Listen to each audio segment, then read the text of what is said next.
नमस्कार मंडळी, जर तुम्हाला या कथेचा आधीचा भाग आवडला असेल तर पुढचा भाग पाहण्यासाठी आमच्या चॅनलला सबस्क्राईब करा आणि बेल आयकॉनवर प्रेस करा। तसेच अशा नवीन आणि रोमांचक कथा पाहण्यासाठी आमचे व्हिडिओज पाहत रहा।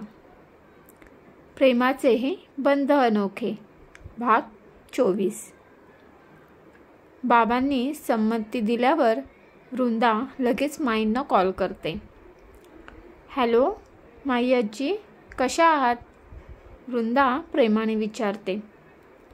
मी मजेत आहे बेटा, तू कशी आहेस? घरी सगळे कसे आहेत? कार्यक्रम कसा झाला? माई आजी तिची आणि तिच्या घरच्यांची विचारपूस करतात। घरी मी आणि सगळे छान आहोत आणि कार्यक्रमही छान झाला। माई आजी, ते बाबांना तुमच्याशी बोलायचं आहे।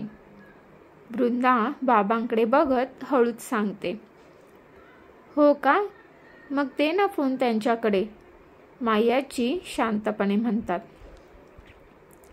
नमस्कार मॅडम, वृंदाचे बाबा बोलायला सुरुवात करतात। नमस्कार वृंदाचे बाबा, वृंदा तुमच्याशी बोलली असेलच। तुमची मुलगी खूप गोड आहे, म्हणूनच तिला मी माझ्या नातवासाठी विराजसाठी विचारलं। ती म्हणाली की घरी विचारावं लागेल। हो, आत्ताच सांगितलं तिने आम्हाला, बाबा म्हणतात। हो का? माझा नातू आमची छोटी कंपनी सांभाळतो। मी शब्द देते वृंदाचे बाबा, तुमची मुलगी सुखाने संसार करेल आमच्या घरी, तिला कसलीच कमी पडू देणार नाही। मॅडम, पण तुम्ही एवढी मोठी माणसं, आम्ही काय म्हणून सोयरीक जोडायची? बाबा संकोचून म्हणतात। वृंदाचे बाबा, असा अजिबात विचार करू नका। तुमच्या घरात वृंदाच्या रूपाने लक्ष्मीच आहे असं समजा, आणि पैशापेक्षा तुमच्या विचारांची आणि संस्काराची शिदोरी आमच्यासाठी लाख मोलाची आहे। मी काय म्हणते, तुम्ही एकदा आमच्या घरी या, समोरासमोर बसून बोलू।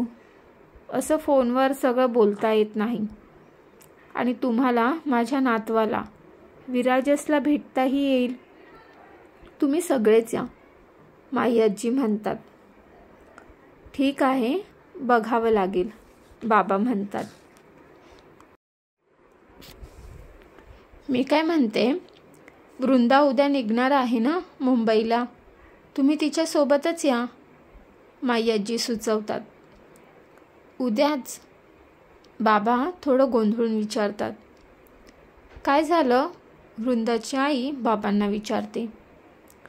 अगं, त्या म्हणत आहेत की उद्या वृंदासोबतच मुंबईला या भेटायला, बाबा समजावून सांगतात। मग हो बोला ना, आपण जाऊन बघून येऊ, आई म्हणते। नक्की त्या सगळ्यांना बोलवत आहेत? वृंदा विचारते। आई बाबा, चालेल ना तुम्हाला? वृंदा काळजीने विचारते। हो चालेल, जाऊया मग, बघून घेऊ लोक कसे आहेत, मोठी आई म्हणते। हो चालेल, येऊ आम्ही वृंदासोबत, बाबा माईंना सांगतात आणि फोन ठेवतात। दुसऱ्या दिवशी रात्री वृंदाच्या घरचे वृंदासोबत मुंबईला यायला निघतात। वृंदाने माईंना तिच्या घरचे उद्या संध्याकाळी येत आहेत हे कळवलं होतं। माईंनीही त्यांच्या स्वागतासाठी तयारी करायला घेतली। विराजसला आधीच लवकर यायला सांगितलं त्यांनी। माईंनी शेफला नाश्त्याचा आणि जेवणाचा मेनू दिला होता।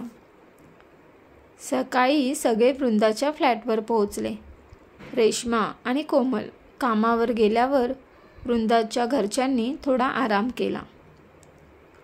वृंदाने नको सांगून पण माईंनी हट्टाने त्यांना घेऊन येण्यासाठी ड्रायव्हर पाठवला।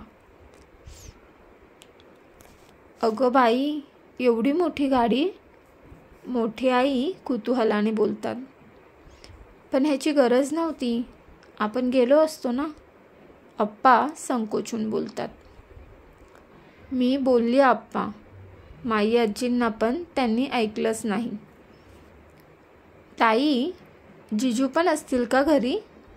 मला ना त्यांना बघायचं आहे. हँडसम असतील ना ते दिसायला? मृणाल खुश होऊन बोलते. जिजू काय लगेच? आणि आता जाऊ तेव्हा तूच बघ आणि ठरव. वृंदा तिच्या डोक्यात टपली मारत बोलते. ड्रायव्हरने त्यांच्या सगळ्या बॅगा नीट डिकीत ठेवून घेतल्या. चला पटापट बसा सगळे, उगाच उशीर नको, वृंदाचे बाबा म्हणाले. अर्ध्या पाऊण तासात ते विराजसच्या घरी पोहोचले. गेटच्या आत गाडी आली तसे सगळे आजूबाजूचे निरीक्षण करू लागले. ड्रायव्हरने हॉर्न वाजवत गाडी बंगल्याच्या दारात उभी. दी, कसला भारी बंगला आहे ग, अगदी सिरियलमध्ये दाखवतात तसाच, मृणाल भारावून म्हणाली. वृंदाने फक्त हुंकार भरला. तिला नाही म्हटलं तरी थोडं दडपण आलेलं. गाडीच्या हॉर्नच्या आवाजाने माई बाहेर आल्या. नमस्कार, माई सगळ्यांकडे पाहत हसत म्हणाल्या. नमस्कार, सगळ्यांनी एकत्र उत्तर दिले. या ना आत, आपण बसून बोलूया. प्रवासात काही त्रास झाला नाही ना? माईंनी विचारपूस केली. नाही हो, काही त्रास नाही, वृंदाचे बाबा म्हणाले. माईंनी राखीला सगळ्यांसाठी पाणी आणायला सांगितले. घराचे सौंदर्य पाहून सगळे भारावून गेले होते. वृंदाच्या बाबांच्या मनावर अजून थोडं दडपण आलं होतं. सॉरी हां, तुम्ही येणार आहात हे सांगितलं होतं मी विराजसला. सगळीकडे एकट्याला बघायला लागतं, पण पोहोचेल तो. माई उगाच त्यांना काही वेगळं नको वाटायला म्हणून आधीच सांगतात. नाही नाही, ठीक आहे, आम्ही समजू शकतो, मोठी आई त्यांची घालमेल समजून बोलतात. माई आजी ओळख करून देते. ही माझी मोठी आई आणि आप्पा, हे माझे आई बाबा, आणि ही माझी छोटी बहीण मृणाल. आणि ह्या माई आजी आमच्या मॅडम आणि विराजस सरांच्या आजी. नमस्कार, मी पद्मजा रमाकांत मराठे. RM फूड इन्फोटेक ही छोटी कंपनी आहे आमची. त्या गोड स्माईल देत बोलतात. काही काय मॅडम, असं बोलून लाजवताय तुम्ही आम्हाला. वृंदा सांगत असते कंपनीबद्दल कधी कधी, वृंदाचे बाबा ओशाळून म्हणतात. राखी सगळ्यांसाठी चहा नाश्ता सर्व करते. घ्या, अजिबात संकोच करू नका माई. ते नाश्ता करेपर्यंत विराजस आणि मोहित दोघेही येतात. सॉरी, मला उशीर झाला, थोडं काम होतं त्यामुळे. विराजस समोर येत हळू आवाजात बोलत सगळ्यांकडे बघतो. नाही, ठीक आहे, वृंदाचे बाबा सहज म्हणाले. राज, मी तुला आधीच बोलले होते ना लवकर ये म्हणून. I don't like any reason. माई त्याच्यावर रागावतात. सॉरी ना माई आजी, खरंच एक अर्जंट काम आलं होतं, तू मोहितला विचार हवं तर. विराजस त्यांना मस्का मारत बोलतो. उंदराला मांजर साक्ष, माई आजी डोळे फिरवत बोलतात. सॉरी ना, तो बारीक डोळे करून त्यांना मनवतो आणि समोर वृंदाच्या फॅमिलीकडे बघून परत माई आजींना आर्जव करतो. मग त्याही राग सोडतात. सर्वांना त्याची ओळख करून देतात. हा माझा नातू विराजस विक्रांत मराठे, हाच आता आमचा बिझनेस बघतो. आणि हा मोहित आमच्या कंपनीत मॅनेजर आहे आणि विराजसचा मित्र देखील, माई आजी ओळख करून देत बोलतात. हॅलो, नमस्कार. विराजस स्माईल करत सगळ्यां मोठ्यांच्या पाया पडतो. हॅलो जिजू, मृणाल बोलते. तशी वृंदा तिच्या हातावर हलकेच चापट मारत डोळे मोठे करते. सॉरी, ते चुकून. मृणाल जीभ चावत शांत बसते. अगं ठीक आहे, जर सगळं जुळून आलंच तर होतीलच तुझे जिजू, माई हसून बोलतात. तर हा माझा नातू विराजच. ह्याच्यासाठी आम्ही तुमच्या मुलीचा हात मागत होतो. मुलगा चांगला शिकला आहे, चांगलं कमावतो आणि जे काही माझं आहे ते ह्याचंच आहे. माझा मुलगा आणि सून एका ॲक्सिडेंटमध्ये गेले. लहानपणापासून मीच त्याला सांभाळलं आहे. माझा विराजस माझ्या शब्दाबाहेर नाही आणि तो माझा विश्वास कधीच तोडणार नाही. त्यामुळे तुमची मुलगी इथे सुखाने नांदेल हा शब्द आहे माझा.